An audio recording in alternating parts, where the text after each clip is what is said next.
betina jantan.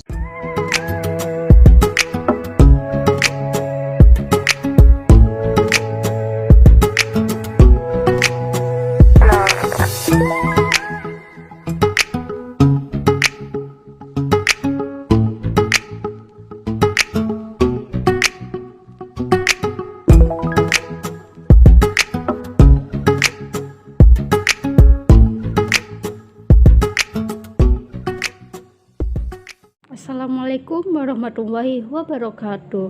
Halo teman-teman sekalian. Saat ini kami berkunjung ke peternakan jangkrik Pak Ahmad yang berada di Jalan Danoposo, Binjai Timur. Baik, saya akan menjelaskan mengenai jenis dan peralatan yang ada di peternakan jangkrik Pak Ahmad. Baik, di tangan saya telah terdapat dua ekor jantan dan betina ternak jangkrik yang jenisnya jangkrik madu. Di tangan kanan saya terdapat jangkrik madu betina. Ciri-cirinya, atasnya ini lebih halus dan terdapat antena di ekornya. Dan di sebelah kiri saya ada jangkrik madu jenis jantan yang atasnya agak lebih kasar dibanding yang betina dan tidak ada tanduknya atau tidak ada ekornya. Jelas ya. Nah, selanjutnya adalah peralatan perkandangan ternak jangkrik. Yang pertama adalah box yang terbuat dari triplex dan kayu yang dilapis dengan plastik. Selanjutnya ada sarang telur. Baru ini ada tempat pakan, dan di kakinya juga ada genangan air untuk mencegah semut masuk ke kandang. Nah, mungkin itu yang peralatan yang diperlukan di peternakan jangkrik. Di sini saya akan menjelaskan tentang manajemen pakan dari peternakan jangkrik Pak Ahmad ini yang terletak di Binjai. Jadi untuk manajemen pakannya, Pak Ahmad ini memakai pakan pabrikan. Kenapa dia memakai pakan pabrikan? Karena dia sempat membuat konsentrat sendiri, namun kosnya itu rugi. Jadi Pak Ahmad ini lebih memilih makan pabrikan yang ransumnya sudah lengkap. Dan juga kalau untuk pakannya sendiri, untuk indukan, anakan itu tergantung situasi dan kondisinya. Apabila indukan, dia pada masa mau panen itu akan pakannya meningkat.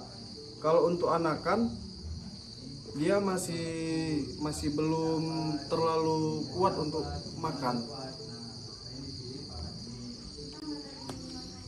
Itu aja. Di sini saya ingin menjelaskan bagaimana tata laksana pemeliharaan dan perawatan sesuai usia pada peternakan jangkrik Pak Ahmad.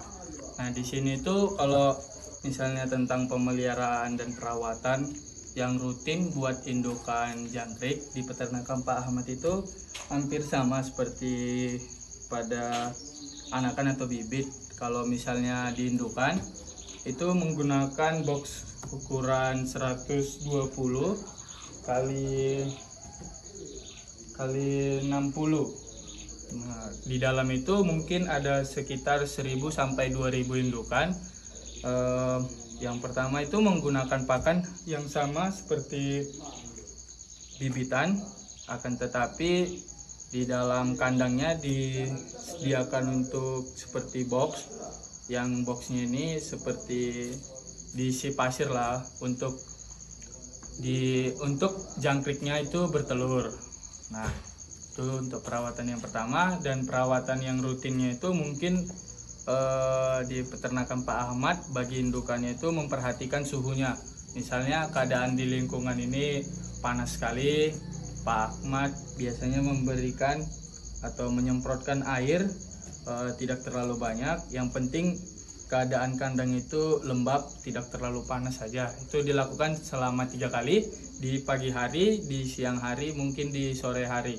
Jika faktornya itu dilakukan jika keadaan lingkungan di peternakan Pak Ahmad ini terlalu panas.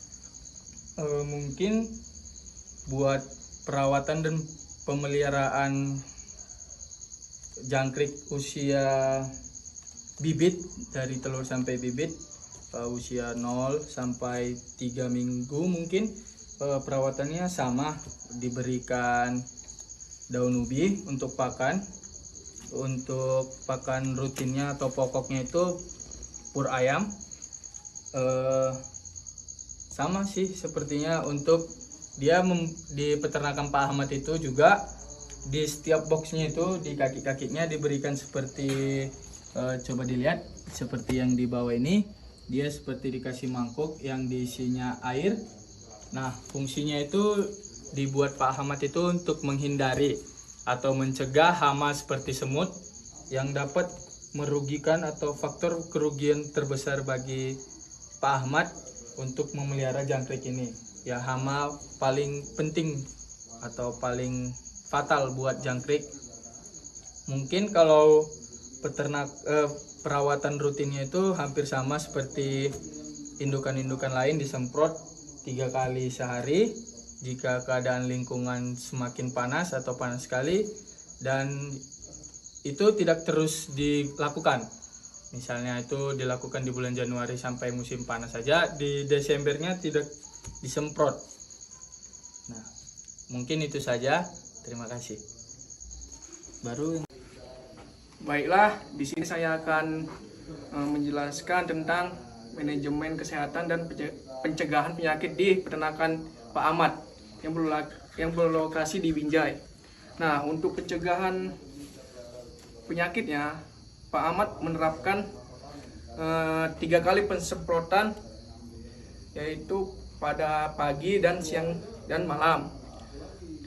Dan tergantung juga untuk penyemprotan itu, untuk apakah di musim panas itu 3 kali dan untuk musim dingin sekali. Dan untuk kesehatan jangkrik di peternakan Pak Ahmad ini, Pak Ahmad menerapkan memberi vitamin, yaitu vitamin serupa dengan vitamin ayam. Dan untuk penambahan vitaminnya mungkin ada dikasih pemberian hijauan. Dan untuk pencegahan hama atau supaya tidak banyak mati dalam kandang ini, dia Pak Ahmad memberikan setiap kaki kandang ini dia memberikan oli supaya tidak ada semut yang memasuki dalam wilayah kandang ini. Dan untuk pembersihan tempat pakannya tergantung dengan apakah terlihat kotor atau tidak. Untuk pembersihan pergantian tempat telurnya, Pak Ahmad menerapkan apakah tempat telur ini terlalu basah atau tidak. Sekianlah dari penjelasan kesehatan dan pencegahan penyakit di peternakan jangkrik Pak Ahmad. Terima kasih.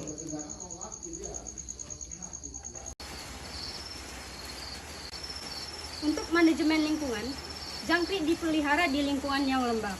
Jangkrik tidak berpengaruh terhadap kepadatan penduduk.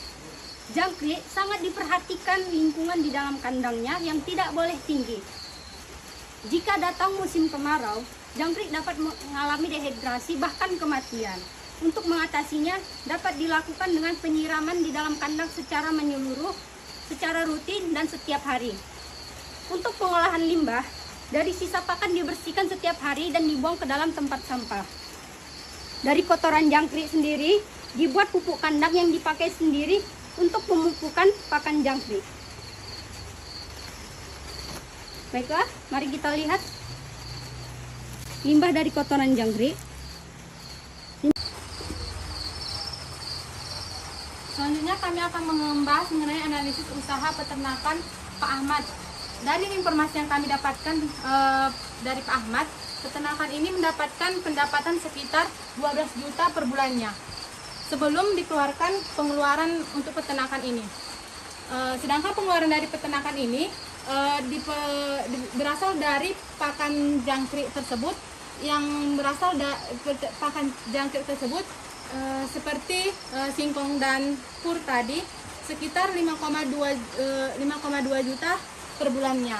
Dan pengeluaran lain yang dikeluarkan oleh peternakan ini adalah pengeluaran mengenai transportasi, biaya transportasi sekitar 300.000.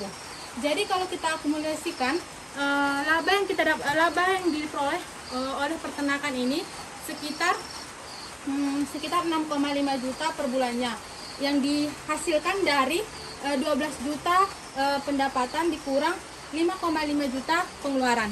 Oke, sekian.